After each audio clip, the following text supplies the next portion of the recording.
मुंबई नाशिक महामार्गावर मोठी वाहतूक कोंडी झाली आहे। महामार्गावरील खड्ड्यांमुळे वाहतूक कोंडी झाल्याची माहिती आहे। महामार्गावर वाहनांच्या लांबच लांब रांगा लागलेल्या आहेत। वाहतूक कोंडीमुळे वाहनधारकांना नाहक मनस्ताप सहन करावा लागतोय। या सगळ्याचा आढावा घेतला आमचे प्रतिनिधी विकास काजळे यांनी।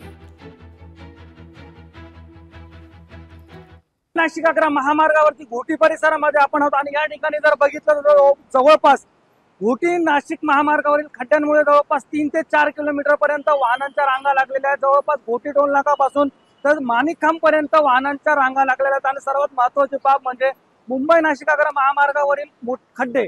या खड्ड्यांच्या साम्राज्यामुळे इगतपुरी तालुक्यातील घोटी परिसरामध्ये मोठ्या प्रमाणामध्ये वाहतूक कोंडी होत असते आणि गेल्या 2 तासापासून या ठिकाणी मोठी वाहतूक कोंडी आपल्याला बघायला मिळत आहेत। अनेक वाहने जी आहेत ती नाशिकच्या दिशेने जाणारी वाहने आहेत। नाशिकची जी मार्गिका आहे ती संपूर्णपणे जाम झालेली आहे। तिथं काही प्रवासी आपल्या बरोबर आहेत, त्यांच्याकडनं जाणून घेऊया। दादा काय सांगाल, नेमकी काय परिस्थिती आहे? काय परिस्थिती आहे? ट्रॅफिकचं काही नियोजन नाही, काही नाही, लई त्रास होतोय ट्रॅफिक मध्ये। कशामुळे ट्रॅफिक लागली? खड्डे जामिंग मुळे। खड्डे जाम कुठून आले तुम्ही? मुंबईहून। मुंबईहून नाशिकचा नाही, आम्ही यवतमाळ। एकंदरीत बघितलं तर या पद्धतीने वाहन चालक देखील मोठ्या प्रमाणामध्ये त्रस्त झालेले आहेत। मोठ्या प्रमाणामध्ये मुंबई नाशिक अकरा महामार्गावरती खड्डे पडलेले आहेत। नाशिक जिल्ह्याचे पालकमंत्री असतील, त्याचबरोबर महाराष्ट्राचे मुख्यमंत्री यांनी देखील 15 ते 20 दिवसामध्ये खड्डे बुजवण्याचा सांगितलं होतं, परंतु कोणत्याही प्रकारे खड्डे बुजवले जात नाहीयेत।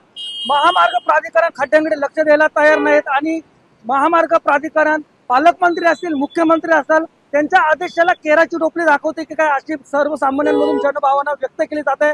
त्यामुळे मुंबई नाशिक अकरा महामार्ग खड्ड्यांचा प्रश्न कधी मिटणार असा प्रश्न आता सर्वसामान्य विचारू लागले आहेत। लोकशाही न्यूज साठी विकास काजळे, इगतपुरी, नाशिक। लोकशाही मराठी ऐका, पहा, जागरूक रहा।